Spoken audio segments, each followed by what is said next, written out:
I didn't really explain what I meant by this, and none of you called me out on it either. So I'll just try to fill that in. So I stated this fact that if you have a projective algebraic manifold, then that's an area minimizer within its homology class. So I guess what needs to be said is with respect to what metric. So it's a submanifold of projective space, and I measure its area with respect to some Riemannian metric on projective space. And any Kähler metric would do. Any Kähler metric on project. I mean, the statement is true with respect to any Kähler metric on projective space. But since we haven't officially talked about Kähler metrics yet, I just want to either introduce or remind you of the most canonical Kähler metric that you have on CPN. So it's the Fubini-Studi metric.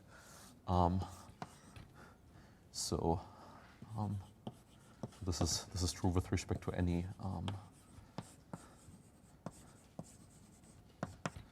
Kähler metric on Pn. For example, the Fubini-Studi metric.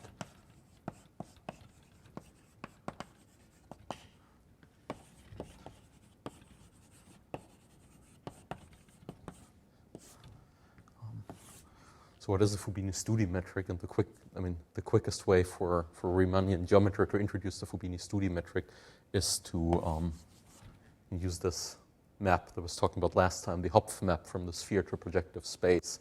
With the Hopf map from S to N plus 1 onto CPN, whose fibers are the Hopf circles. So it's an orbit map of a group action. And so what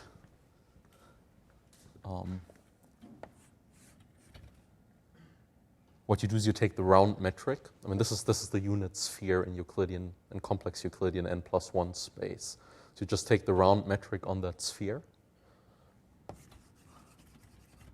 the constant curvature plus 1 metric, and then you notice that the the Hopf action, the circle action that you have on the sphere is isometric, trivially, with respect to the round metric. So you get a Riemannian submersion, like the quotient map is going to be a Riemannian submersion with respect to a unique Riemannian metric on the quotient, and that's the Fubini-Studi metric.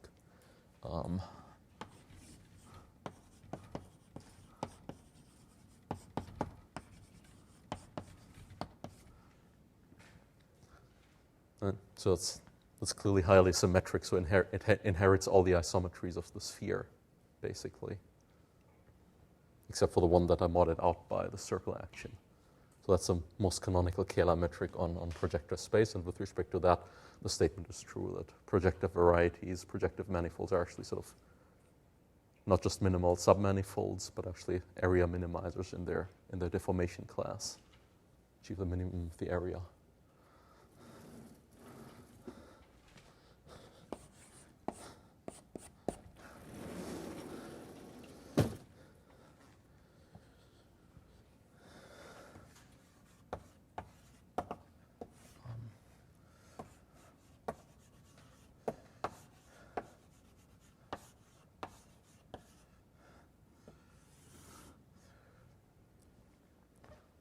Okay, so then, so what I want to do in next couple of lectures until Friday is to give you an idea of the proof of the Kodaira embedding theorem.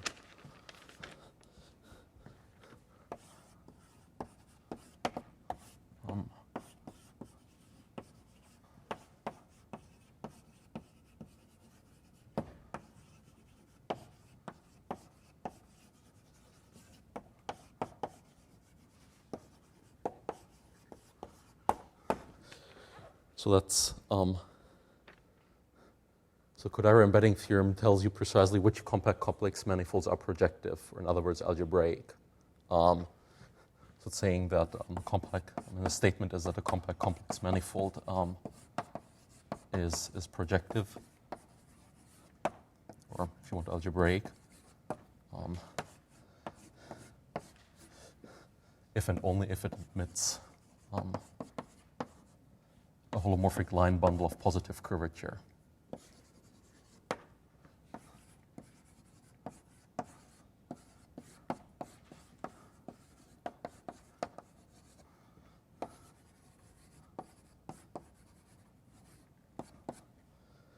And then, for instance, it's going to be pretty easy to see from this criterion. I mean, that's a fantastic theorem. That's this condition is really checkable. So this is what's going to allow you to say that compact Riemann surfaces are algebraic almost immediately.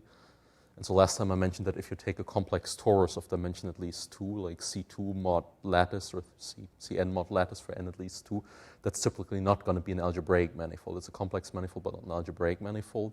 And you get a precise criterion in terms of the lattice, exactly when the thing is algebraic or not, just sort of in terms of the the generators of the lattice, using this theorem. So this is very checkable.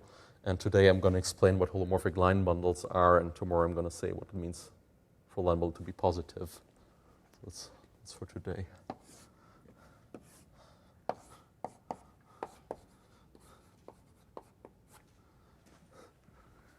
So somehow what's going on here is that, so this thing that we already saw once before, that complex analysis has like a built-in sign.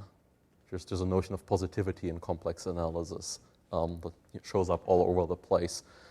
So, for example, even the silly thing that we did in the beginning, this Weierstrass preparation theorem, is there. This slicing technique. So briefly mentioned this, but I'll say it again. So if you take a curve in R2, like this, and you project it onto a line, as you look at the slices, then. So if you have to count this intersection. You have 2 points of intersection here. You have 1 point of intersection here with multiplicity 2, but out here you don't have points of intersection anymore.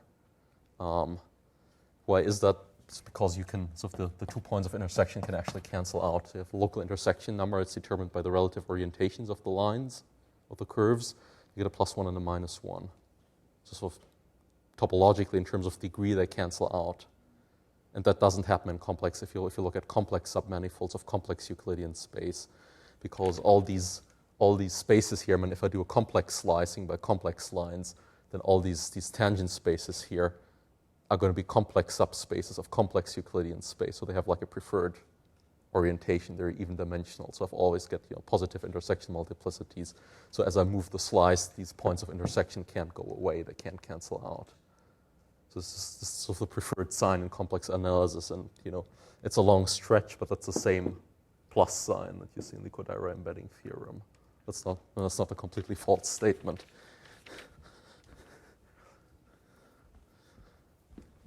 But I'll get into that tomorrow. So they'll just going to try and say what holomorphic line bundles are. So we'll do some motivation first.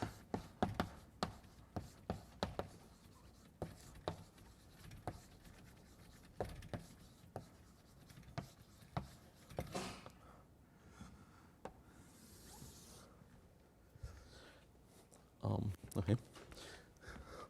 Take a compact, just any complex manifold M.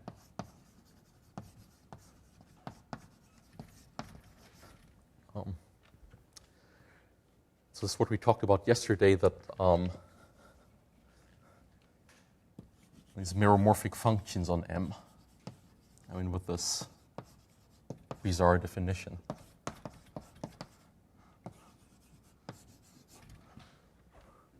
So that's what one of you mentioned, actually, that the question is a meromorphic function actually the same thing as a holomorphic map to the Riemann sphere?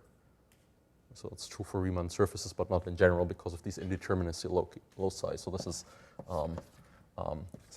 almost the same thing as a holomorphic map from M to P1, except that we can't really define it everywhere. So these points, possibly, or even submanifolds where the map is undefined and where we need to blow up the manifold and sort of pull back the function to a blow up to get a well-defined map. So this is true away from the indeterminacy locus, and then if you want, it's like an actual holomorphic map from M hat to P1.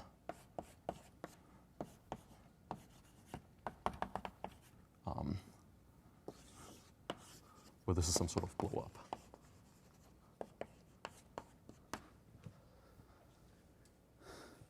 And again, so in complex dimension 1, blow-ups are trivial. Blow-ups don't actually exist. All blow-ups are the identity map. In complex dimension 2, we only have to talk about point blow-ups, which are pretty easy to construct by hand. And in higher dimensions, you need a theorem of Hironaka to show that you can always resolve by blowing up in some suitable sense. Anyway, so this is maps to P1, basically, meromorphic functions. So Kodairo's theorem talks about whether given complex manifold is projective algebraic, meaning whether it admits a holomorphic embedding into Pn for some n, possibly huge. So this gets us on the right track, maps to P1. But to see what we would have to do to get maps to Pn, it's sort of convenient to rewrite this a little bit, what we do in the P1 case. This meromorphic function, so we're covering our manifold by open charts, U alpha. And on each of these charts, we have this pair of holomorphic functions, F alpha and G alpha. And then our map to P1, or almost map, capital F is going to be given by capital F of P. So it's F alpha of P over G alpha of P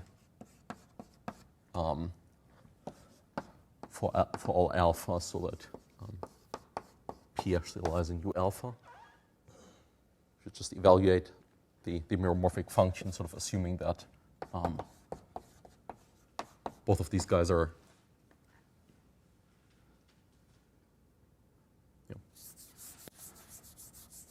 let's say if G alpha of P is not 0. So that's well defined independent of alpha. That was the definition of a meromorphic function. And now we're taking the inclusion of C in the Riemann sphere. So we're just writing this as in homogeneous coordinates F alpha of P, G alpha of P dot 1.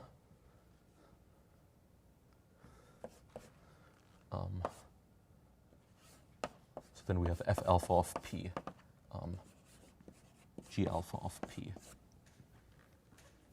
And that's something that makes sense even if G alpha of P is 0, assuming that F alpha of P isn't 0 at the same time. So it's precisely the definition of the determinacy locus. So as long as G alpha can be 0, as long as F alpha is non-zero, then that's a well-defined point in the Riemann sphere. It's just a point at infinity. And that this formula sort of suggests what we should be doing in the general case if we're looking for maps to a projective space.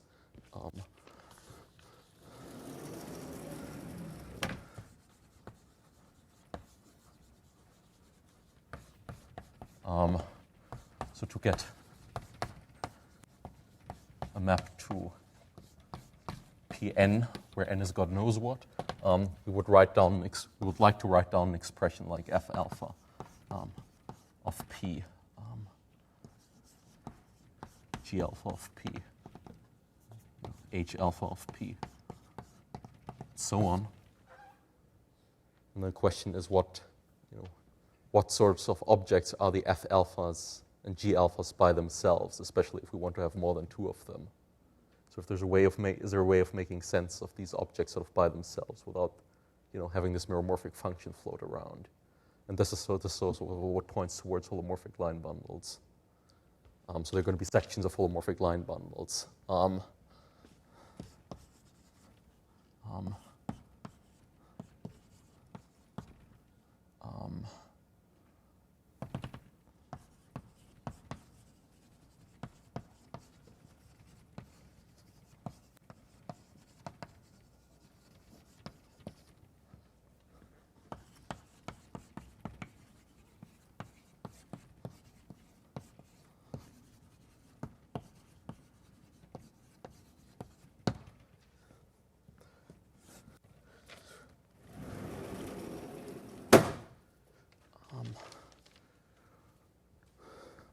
more precisely, if I have these data f alpha and g alpha coming from a meromorphic function, so u alpha, f alpha, g alpha as before.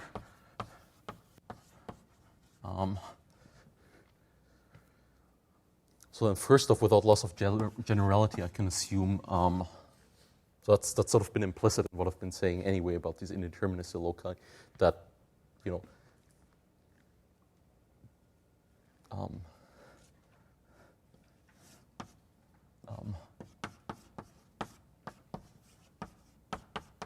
that the zero sets of the two functions don't have a common component.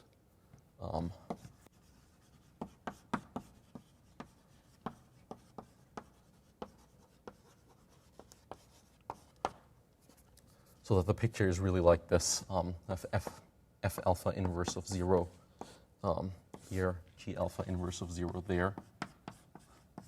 And it's not like that f alpha and g alpha can vanish on sort of the same hypersurface, but that's sort of, so I'm using here that the ring of holomorphic functions on a coordinate patch in Cn is like, you know, UFD, so I have like prime decomposition.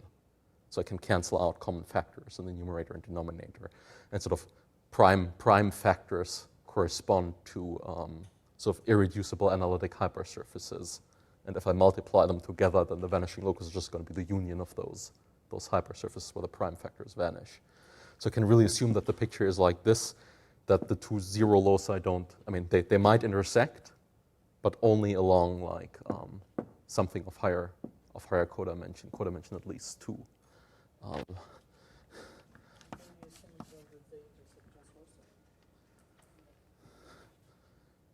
Yeah, I'm not going to need that, just codimension at least 2.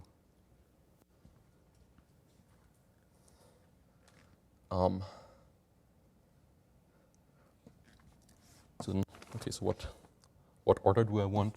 So then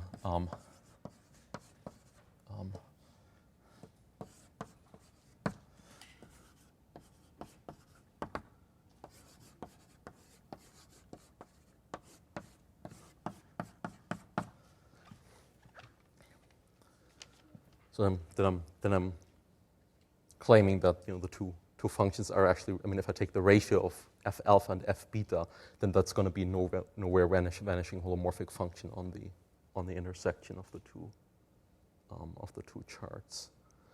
It's kind of clear away from the zero locus of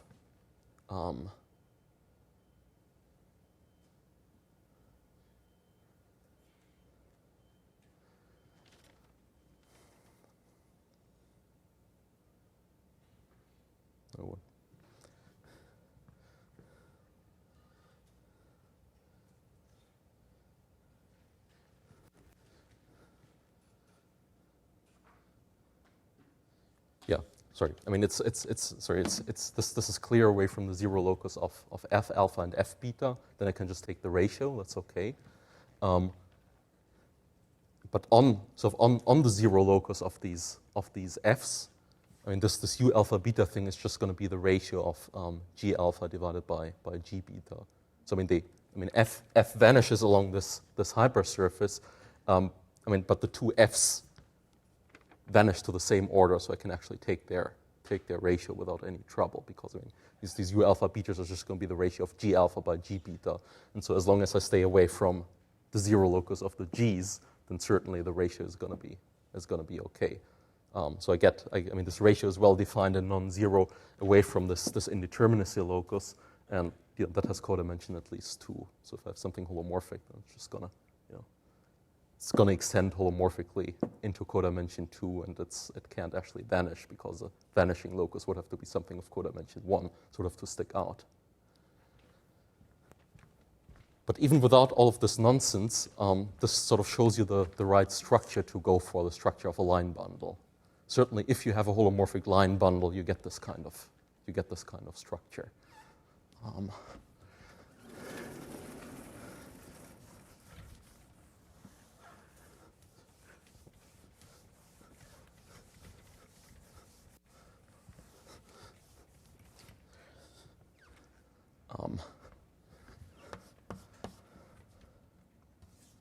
So if x data u alpha f alpha define a section of a holomorphic line bundle.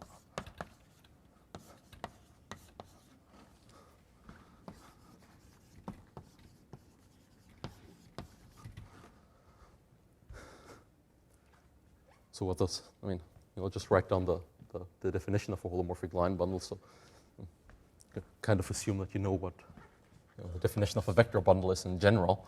So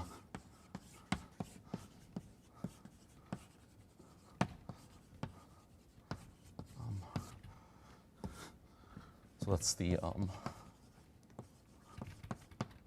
A. So it's a vector bundle with whose fiber C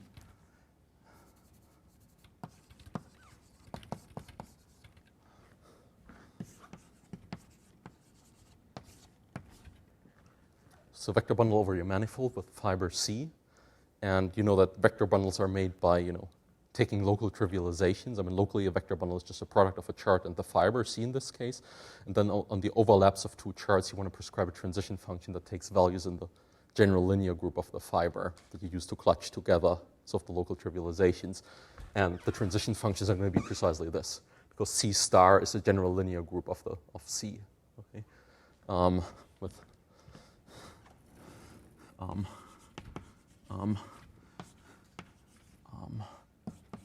so transition functions.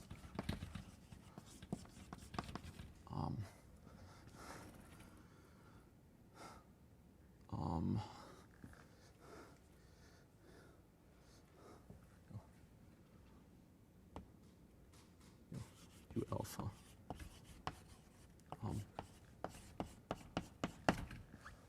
And the point is that the transition function is supposed to be holomorphic.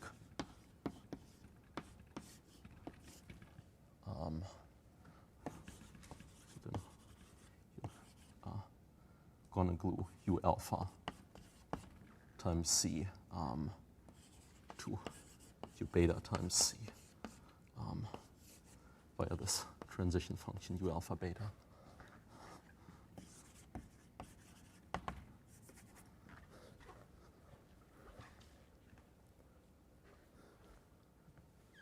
Okay.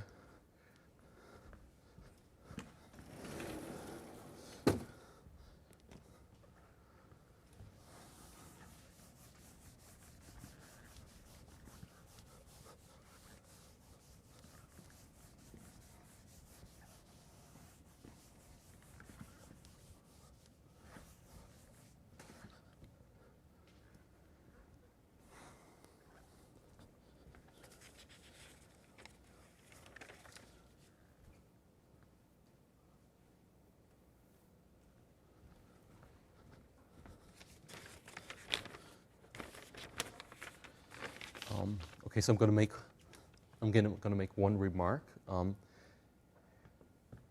So you're saying that basically what's being said here is that a meromorphic function can be written as the quotient of two sections of a line bundle.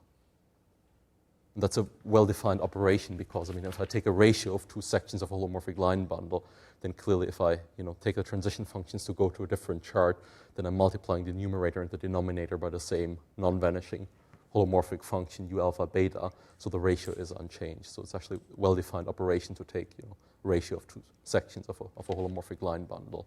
So that's what's being said here. So in particular, this means that if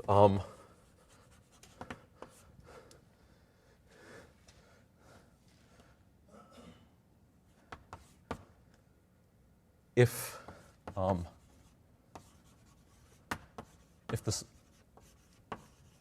line bundle associated with our meromorphic function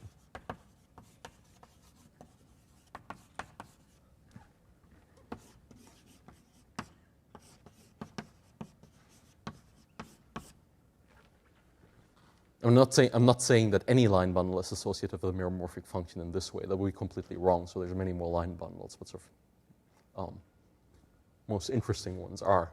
So if the line bundle associated with our meromorphic function happens to be trivial, just a product line bundle, a base manifold cross C,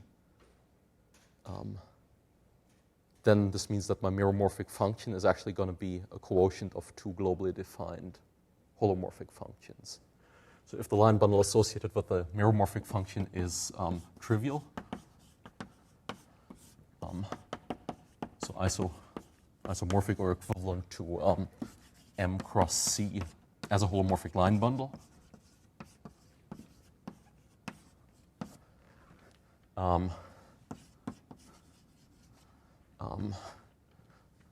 then there exist holomorphic functions f and g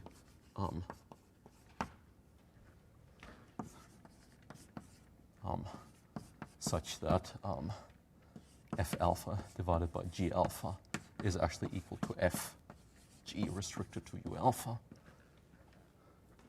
Because global sections of the trivial holomorphic line bundle are just holomorphic functions, they're just holomorphic maps to C.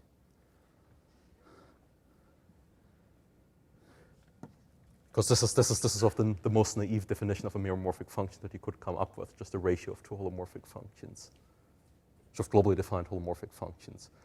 But then you see that on a compact complex manifold, that's never going to give you interesting examples because holomorphic functions on a compact complex manifold are constant.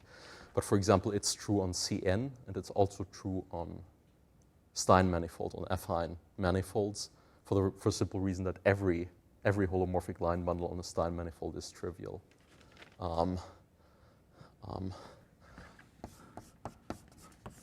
So all holomorphic line bundles on an affine manifold.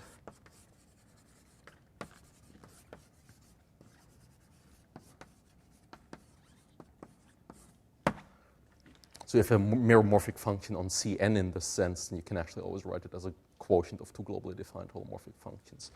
But that's a difficult theorem. That's a consequence of what's sometimes called Cartan's theorem, A or B, one of the two.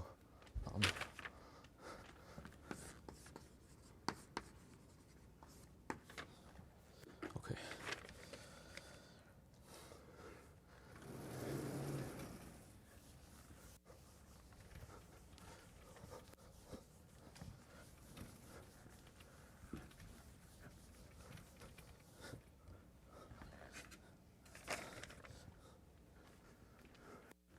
So then somehow what I was trying to sell is the point that, even though we sort of understand how meromorphic functions give us maps to P1, so if we care about, maps to Pn, particularly if we care about Kodaira, then, sort of the natural setting is to look at holomorphic line bundles and sections of holomorphic line bundles, which are almost like holomorphic functions except for this twist that you have to apply when you pass between coordinate charts. So that's sort of the primary objects of interest that we really want to study. We're going to be doing some analysis for those sections, like on Friday, like L2 Kalaman estimates for the d-bar operator on sections of holomorphic line bundles. This is what's going to give us Kodaira in the end. So we want to construct sections if the line bundle has positive curvature.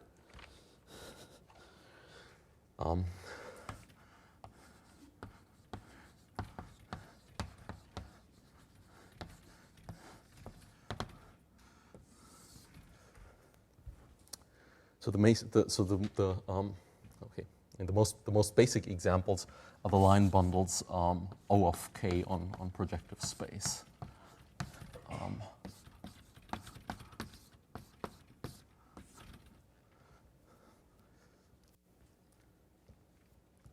It's actually pretty interesting to look at these line bundles in some detail and think about their properties, because this is going to show us very clearly the distinction between positive and negative line bundles. So this guy's going to be positive in the sense of Kodaira if and only if k is positive, and then we see that this is going to have a lot of holomorphic sections, whereas vice versa, it's a negative line bundle if and only if k is negative, and then we're going to see that the thing doesn't have any holomorphic sections at all, so it would be useless for the Kodaira embedding theorem.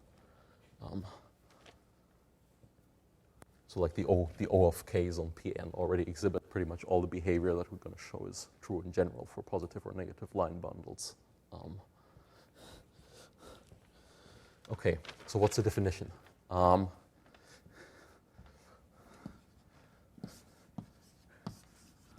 So here's a definition that I prefer. I mean, there's many ways. I'll start with one of them and then construct all of the others out of one. So by definition, I'm usually going to drop the subscript Pn. I'll start with O of minus 1. And that's by definition the tautological line bundle on projective space.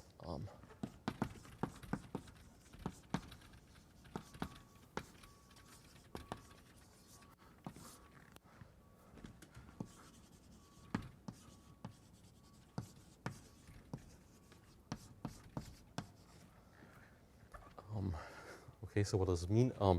Profile. Most of you have seen this, so line bundle looks like this. Manifold, and then the fibers are complex lines. The manifold is embedded in the line bundle as the zero section. And what you can do in projective space, so if you have a point in your manifold and you want to say what is the fiber of my line bundle over that point. So if a point in projective space, that by definition that is a line, that is a complex line in Cn plus 1.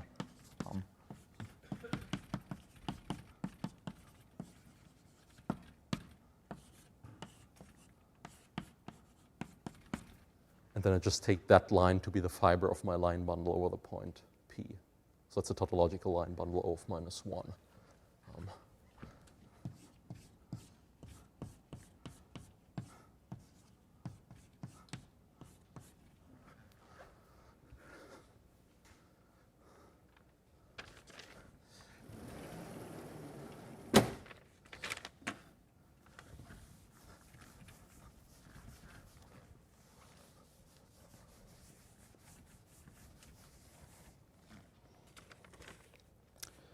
Okay, so then I want to write down this guy in terms of transition functions, just for the sake of argument.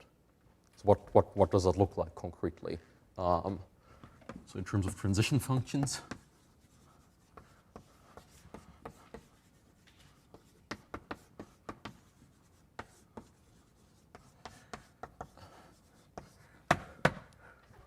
so now there's a slight subtlety because transition functions for a line bundle are not unique, because if I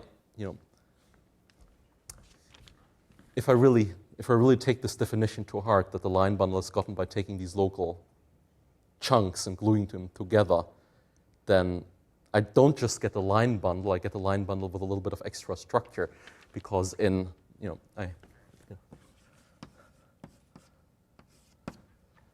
have U alpha cross C. So that's that's a trivial line bundle on U alpha. And it comes with a canonical local holomorphic section. Just take the constant section that's constant equal to 1 or 1/2 or whatever. So if I present the line bundle in terms of transition functions, then automatically I'm going to get on each local chart sort of a canonical holomorphic section that's only defined locally, obviously. But that's sort of part of this atlas construction. And so then my transition functions are going to be defined sort of relative to a choice of local sections. And a different choice of local sections is going to alter my transition functions in an uninteresting way, but still, they're not going to be literally the same. So if I want to write down transition functions, I have to trivialize my line bundle locally, or I have to work with a choice of a local trivialization or local section.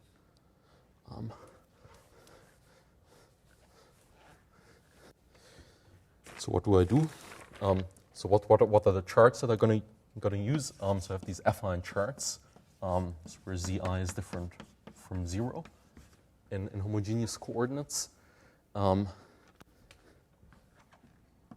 on Ui, I have a homogeneous coordinate vector. That's my point in the base. And I have an element of C.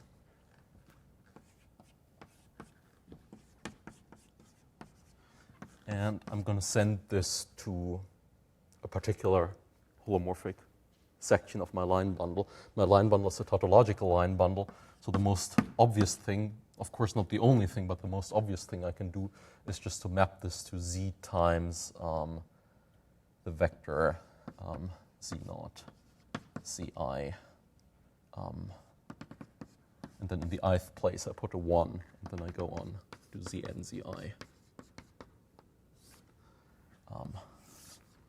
and that's a vector, an element of the line defined by that point in Cn plus 1. So that's the most obvious local section I can write down, and then it's clear what the transition functions are going to be. So if I want to go from ui to uj, what I have to do is to multiply by zi to clear the denominators, and then to divide by zj to get the corresponding expression on the other chart. So for this particular choice of local sections or trivializations, my transition function is just going to be zi over zj.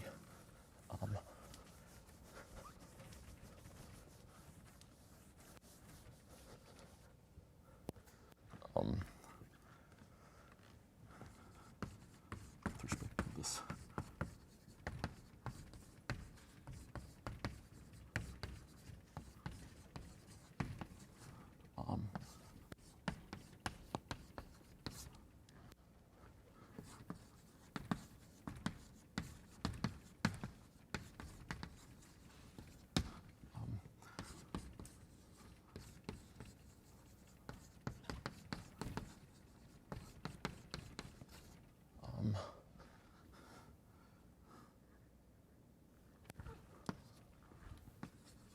So little uij, cizj. So this is from. So there's a direction here from ui to uj.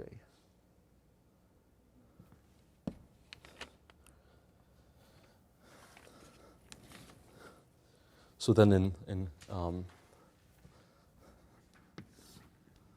general,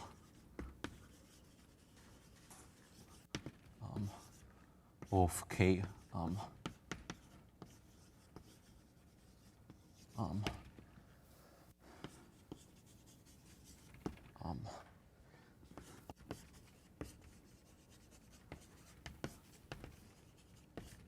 so transition functions I'm going to use for O of k are just going to be powers of the transition functions that I had for O of minus 1. So it's ci cj to the minus k.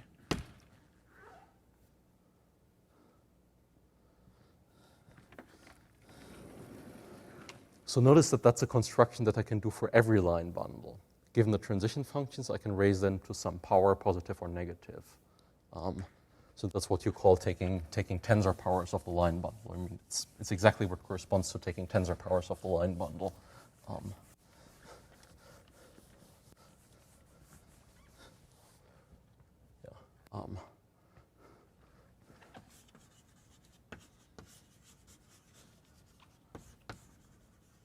So for a general line bundle. We could go from u alpha beta to u alpha beta minus k, and I'm just going to write minus k because this is how I started on projective space. K is an integer anyway, positive or negative. So line bundle L, and then call this passing to a tensor power L to the minus k.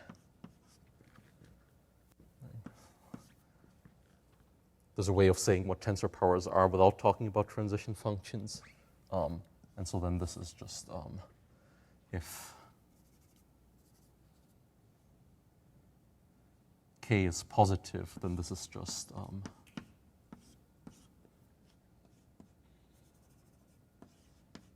the kth tensor power of the dual line bundle. So line bundle, we take the linear forms on each fiber. And if k is negative, that's just L to some tensor power, which is the absolute value of k. So if you already know about dualizing or tensorizing line bundles, then this is what that corresponds to at the level of transition functions. And right, so next time,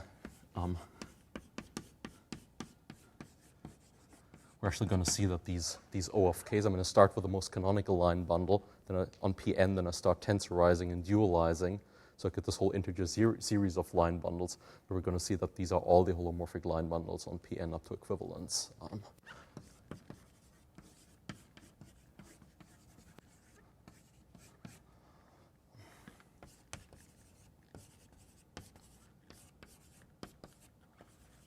On Pn up to isomorphism.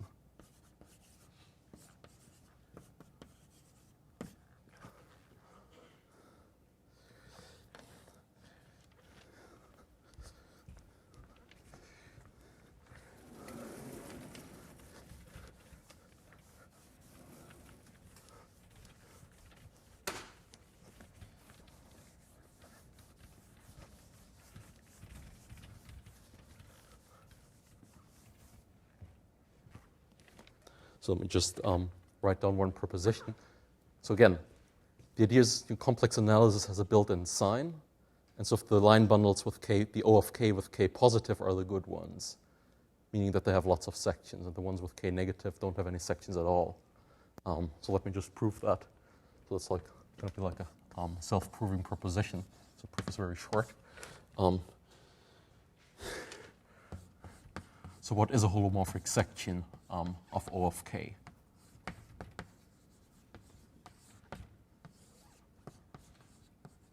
So global holomorphic section, one that's defined everywhere and is holomorphic everywhere. What is that? So it's the same thing as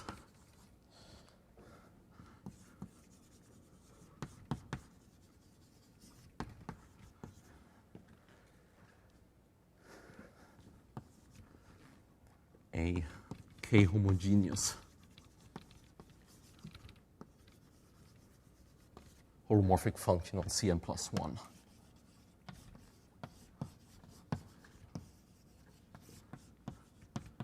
Maybe minus the origin if you want.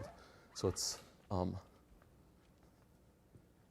holomorphic function that scales with a k. I mean, it's a function on Cn plus 1. So that if you scale the argument by lambda, then lambda pulls out to the power k. That's pretty easy to see if you think about the positive case first.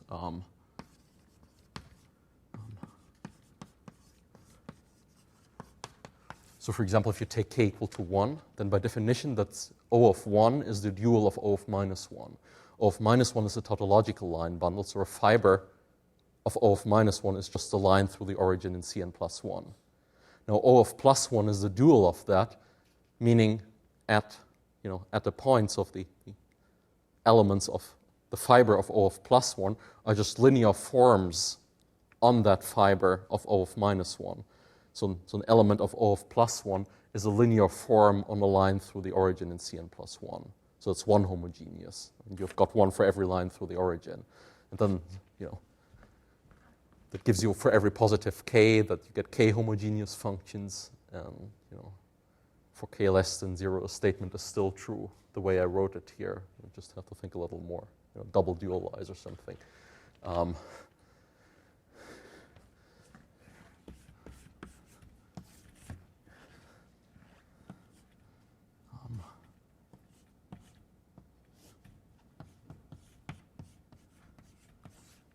So if k is less than 0, if the thing is k homogeneous, this means it blows up like r to the minus k at the origin. So it's like a holomorphic function with a point singularity at the origin, but we know Hartogs, so that can't exist, has to be identically 0 everywhere. It's by Hartogs.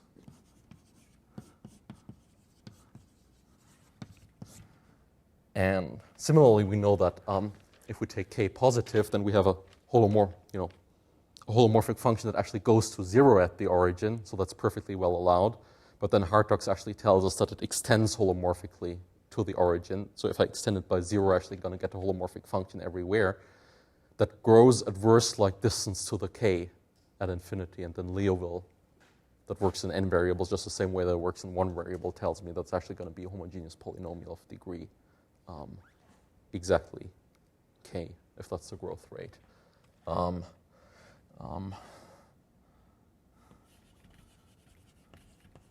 Homogeneous polynomials.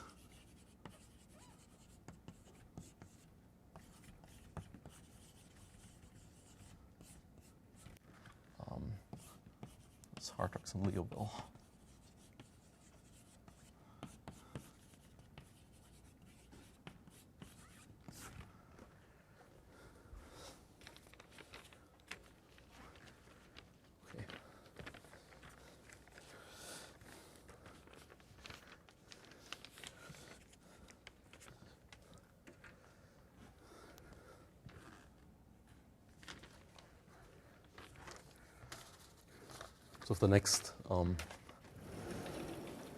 So the next most interesting class of manifolds to consider line bundles on are tori, but let me not do that until the end of the lecture, so it's a little bit more complicated, or at least more confusing.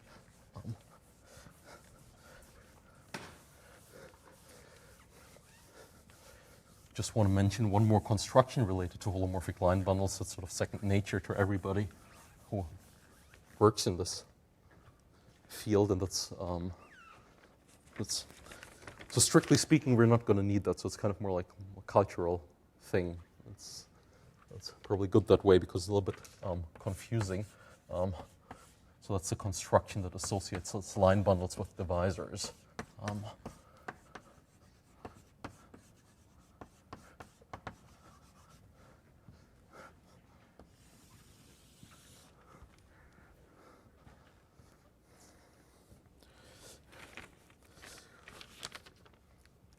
So how does that work? So the point, D is going to be a hypersurface in a complex manifold.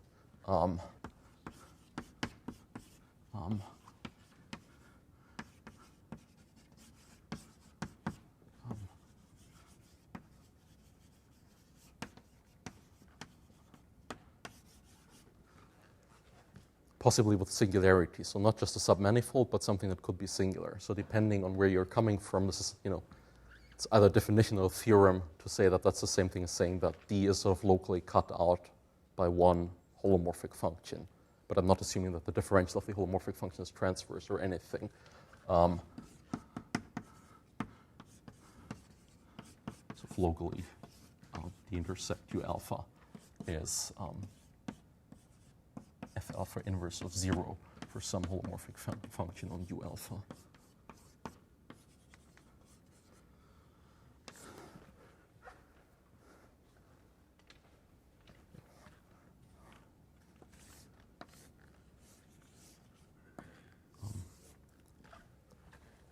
That's what D could look like.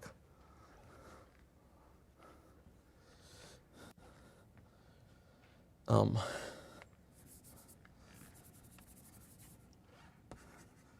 then the associated line bundle, OM of D, is defined by transition functions.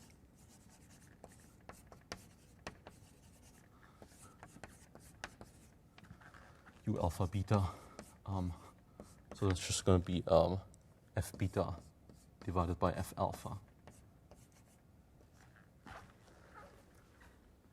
You might ask, wait a minute, why does that even make sense in the first place? So again, when on the locus where F beta and F alpha don't vanish, so away from the hypersurface, this makes perfect sense as a transition function because it's a nowhere vanishing, well-defined holomorphic function. So the only place where you could expect some trouble is on the hypersurface itself. And so there's something I forgot to mention here, which is that I want that these functions vanish to the same order along the hypersurface. So that I'm dividing out two factors with the same vanishing multiplicity. So that's going to be well defined. And actually, I want to say that so these functions are supposed to have simple zeros.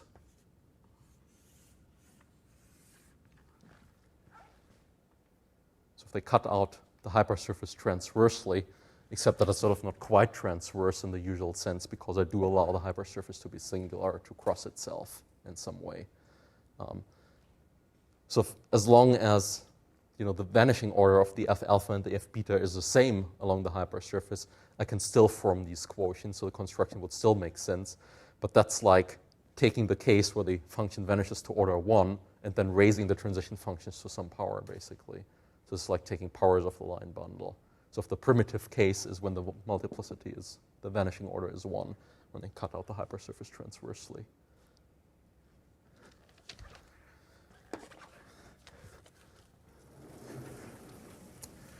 So the reason I'm mentioning this construction is that on reasonably nice complex manifolds, this more or less exhausts all possible holomorphic line bundles. So it gives me sort of relatively hands-on way of thinking about what a holomorphic line bundle actually is. So it's something that's associated with a complex hypersurface in some way or another.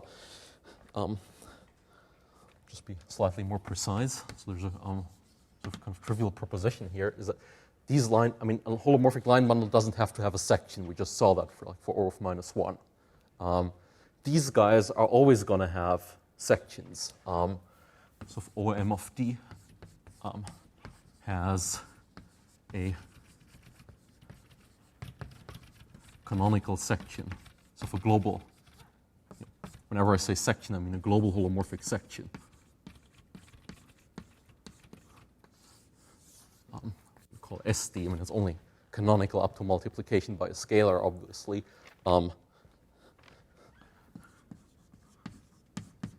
Such that D is the zero locus of S, sort of with multiplicity 1.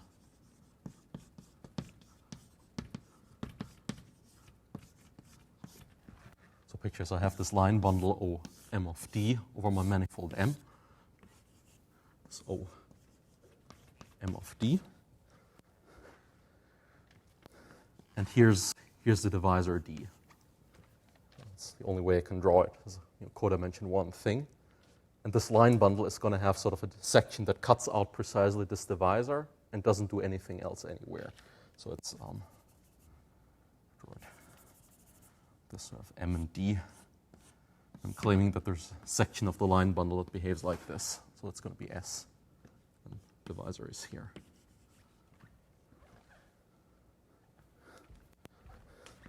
Proof is pretty trivial. So in the chart U alpha,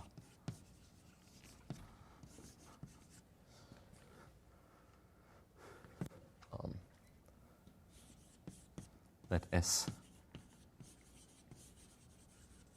be defined by F alpha. That's it. So it's almost a tautology. So it's saying that, in my local charts, the line bundle becomes trivial. There, the section is just the same thing as a holomorphic function. Well, the holomorphic function is exactly what I started with, and the transition functions of that line bundle were made precisely so that these guys actually glue up as a section of the line bundle globally.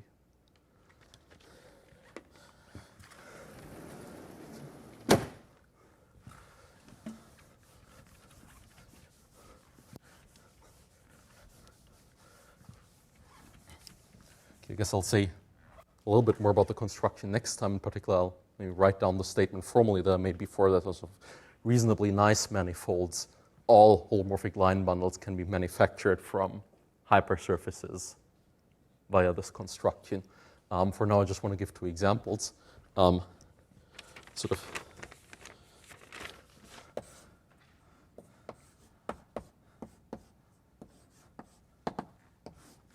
The first example is, I guess, OPN of K, so the one that we already know. Okay, so strictly speaking, I just want to take OP1 of 1. This is the same thing as OPN of H, where H is a linear hyperplane.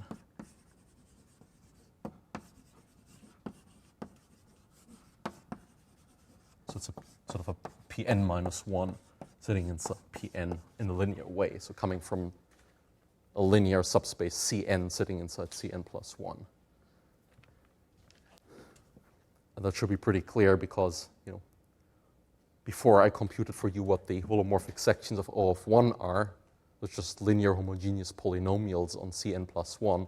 And the zero locus of a linear homogeneous polynomial is a linear hyperplane.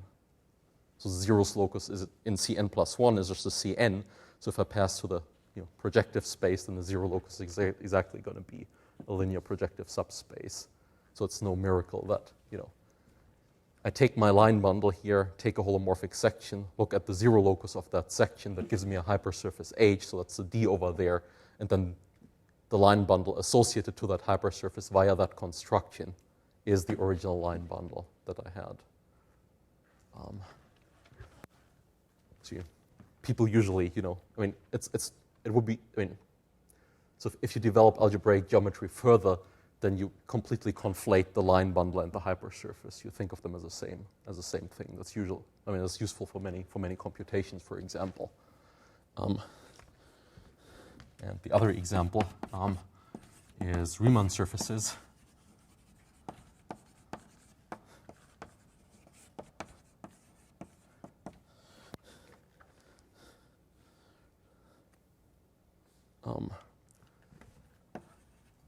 For example, I could just take P1 and take my divisor to be a point. So then I'm actually recovering the example that I just gave when n is equal to 1.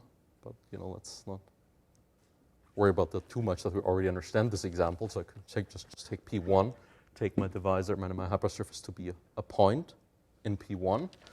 And then I can deduce that O m of D has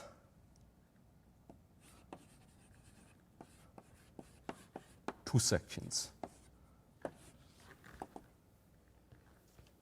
So these line bundles always have at least one section, so this canonical one, S sub D, that vanishes transversely sort of along the hypersurface that I use to define the line bundle. But I'm claiming that in the case of P1, there has to be, well, at least one other section. Why? SD and S. And now I'm sort of closing the circle and coming back to the very beginning. So already know what SD is. So that's this guy over there. That's S sub D.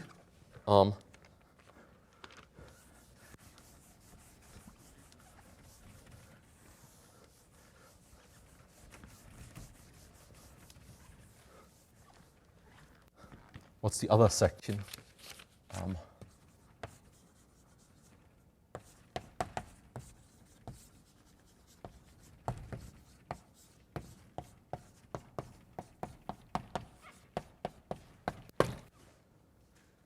Right. I'm on P1, so I have like a trivial holomorphic map to P1. Or trivial meromorphic function is just the identity on P1. And I can define my other section by the property that S divided by the defining section as a meromorphic function, including various identifications that I've made along the way, is actually the identity on P1.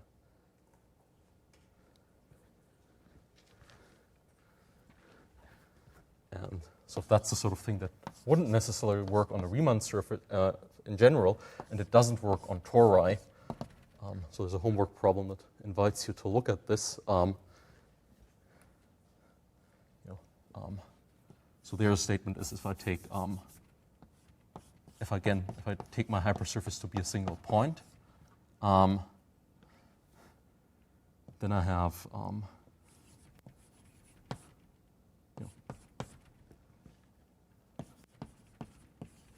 has only one section.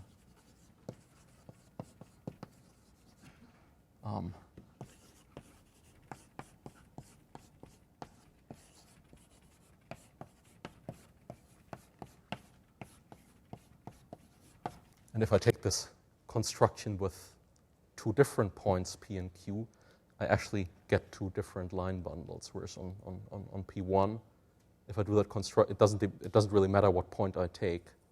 So if the line bundle associated with the hypersurface given by a single point is always going to be O of 1. But on an elliptic curve, the line bundle only has one single section, so the absolute minimum, it has to have at least one, which is S sub D, only has this one. And moreover, it really depends on the point I take. I get different line bundles for different points.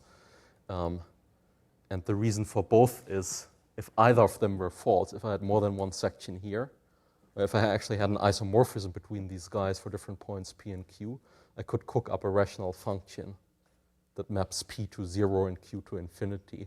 So with degree 1, so I get an isomorphism with P1, and elliptic curves aren't isomorphic to P1. So the reason for both of these things is that, by contradiction, if either of them were false, I could, by taking ratios of sections, I could actually construct an isomorphism with P1.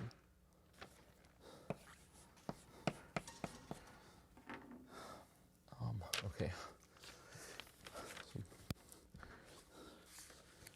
So I made some more homework, but I lost the fight with a paper cutter, so there's 3 on 1 page. But I think Chris has already uploaded the thing to the website, so that's maybe the better way. Anyway. Okay.